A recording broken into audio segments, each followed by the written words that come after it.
Hey guys, we've got a very interesting update here regarding DEI firms like Sweet Baby Inc. As it's being reported that gaming companies are essentially starting to reject working with these sort of corrupt individuals. Once again at that Park Place, they report former Sweet Baby Inc. employee implies developers did not want to hire him after working for Kim Bel-Air's company. And so the article kicks off with a very short recap here. Just take a moment to go over the recap and it'll be sure that everyone here is in the loop, and then we'll get right to that new stuff. They say a former Sweet Baby Inc. employee, Kazuma Hashimoto, that being the person from yesterday's video, well, they've revealed that developers did not want to hire him because he worked for the video game consultancy. And so here's the recap portion that'll take literally about 30 seconds. They say, Hashimoto was recently featured in an article written by Zachary Small at the New York Times, where he claimed that Japanese people were not upset about Assassin's Creed Shadows, and claimed that much of the pushback against the game and one of its main characters, Yasuke, was being done by Westerners using translators. He told the New York Times, "It was people in the West who were upset with seeing Yasuke as a samurai. Many of the negative online comments written in Japanese appeared to have been roughly translated from English." After that quote from Hashimoto, they write that in a recent Twitch stream discovered by YouTuber SmashJT, Hashimoto provided more details about the New York Times, saying, "A couple of months ago, the New York Times actually got in touch with me to ask me about Assassin's Creed, in which I was like, yeah, reception's honestly like kind of positive." That's got to be the most loosely defined kind of positive I've ever seen. Like, what a stretch. I even made a video like a month ago where a data collection company had took a bunch of information from the internet and come to the conclusion that the majority of public reception for Assassin's Creed Shadows across various social media platforms is vastly negative. Anyways, I just had to comment on that real quick because what an absurd thing to say. What a stretch. Continuing. And a lot of the comments you'd see under videos were like straight up like Google Translate comments, which is pretty obvious. However, he then noted how annoyed the Japanese people are with certain aspects of the game, saying, "And like people are like annoyed with some of the inconsistencies and issues with Shadows, which is like the buildings and stuff being wrong, or certain clothing and whatnot, right? Or the fact that the art team basically stole a sign from a reenactment troupe in Japan." And that's actually like pretty common, because when you're working with such a large team of artists, sometimes they're sort of given the direction to Google things, and then people make mistakes, he elaborated. It's more like you're working with a team of people that speak multiple different languages, and whether or not they can communicate with each other is an issue. And that's just become part of game development. Oh yeah, you know how Ubisoft basically stole that whole design from the Sekigahara Rifle Corps? Well, that's just a part of game development. That's all that is. It really comes off like this dude's trying to say that people in Japan are just mad at nothing, that none of this stuff that Ubisoft has done is a big deal at all. It's just normal game development stuff. Later in the stream, Hashimoto claimed that he did not work on Assassin's Creed Shadows. He said, "I can say that I didn't do any consultation work on Assassin's Creed Shadows. The stuff I did with Sweet Baby, I will probably never be able to talk about just because of the way that game development works. So yeah, it's really, really weird. I have a feeling that I'm going to get blamed for changes and decisions made on a game that I worked on that weren't even that I didn't even know about or wasn't even aware of or not even part of. Because when you're a consultant, they just kind of pull you in and they ask you for like suggestions, or whether or not those suggestions are actually taken up is up to the director. People don't understand how much power a director and producer have in a studio and whether or not they will facilitate those changes." Still, later in the stream, Hashimoto revealed that developers didn't want to hire him given he was a former Sweet Baby Inc. employee.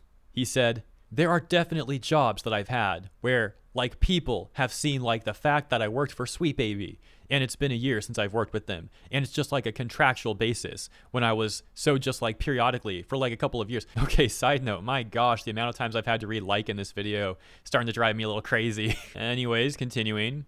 "People will literally be like, 'Hey, are we going to get harassed for hiring you?' And I think that really sucks. That instead of like, 'We'll protect our employee,' the employer or the potential person giving you the contract will be more concerned about that than protecting their employees. Kinda messed up." Okay, let's pause for a second. So we do know that there's some game companies out there that do hire consultancy firms when they're trying to make these weird modern audience sort of games. Two recent examples being Dustborn and Concord, and we saw how those games went. However, for gaming companies that don't want their games to be astronomical failures, well, they're probably starting to see that these sort of modern audience games and these bizarro consultation firms are only going to be a massive liability. So to me, it's more likely that when they see someone like Hashimoto and they see their affiliation with Sweet Baby Inc., they simply think, well, we don't want anyone like that working at our company. Return to the article. They say, interestingly, those claims by Hashimoto appeared to contradict Kim Bel-Air's recent comments during an appearance on the Black Girl Gamers YouTube channel. She said, "I think annoying is a very good word for it because largely it doesn't materially affect our work. The vast majority of these companies already know what's going on and they still hire us." They know what we actually do. And it doesn't necessarily change our baseline survival, but it does change our comfort level with which we can exist in online spaces. And so it ends up being this kind of like very challenging, but still like it's just a distraction. It's a distraction. It feels very much like it's a time wasting thing. It's a demoralizing thing, but it doesn't affect your day to day.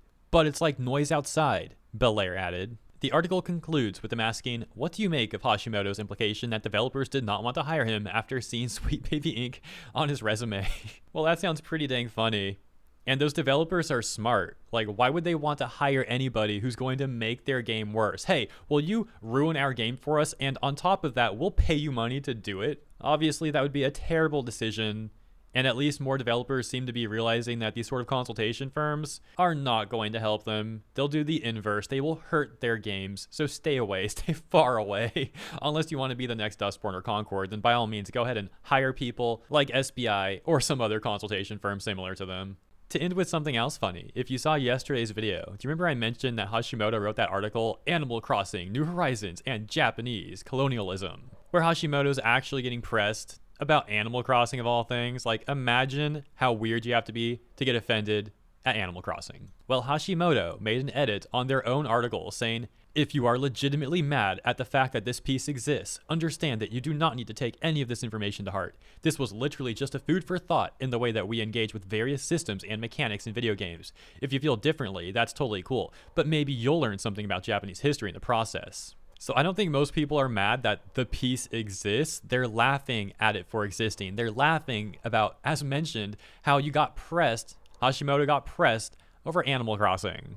However, believe it or not, Animal Crossing isn't the only game that Hashimoto's pressed about, because he had also written an article about Ghost of Tsushima. Back when that article came out, we can see a top comment about this that reads, they spend a lot of time talking about Japanese nationalists and the Japanese far right in the article, and all of it to criticize Ghost of Tsushima for not acting as a tool for social critique of Japanese culture. It's a homage to Kurosawa films and a video game, and as long as it's fun, that's all it is, and all it has to be. But of course, this is being approached from the perspective of all things being political. So anything that doesn't further the cause is itself a political statement and must be pointed out as such. This is Polygon, so what more can you expect? Oh yeah, I forgot to mention that part, my bad. Hashimoto had written this article for, Polygon. Shocker. A response saying, games need to be more political. No, not like that. And we'll end with this comment that says the hilarity of Polygon trying their best to get someone that sounds Japanese enough for the drones to take their word. So incredibly transparent and pathetic. The reason I want to point that one out is because it's really similar actually to what we've just seen happen with Ubisoft's Assassin's Creed Shadows and that recent New York Times article that attempted to defend AC Shadows by citing Hashimoto. That's how these sort of manipulative corpos function. The good news is, like I've pointed out in many other segments, now in 2024, so many more people are aware of this stuff, and they know better than to believe these journalists. And I'll leave it there. Thank you for tuning in, as always. If you enjoyed my coverage, please consider liking and or subscribing. Look forward to seeing you in the comments and in the next one.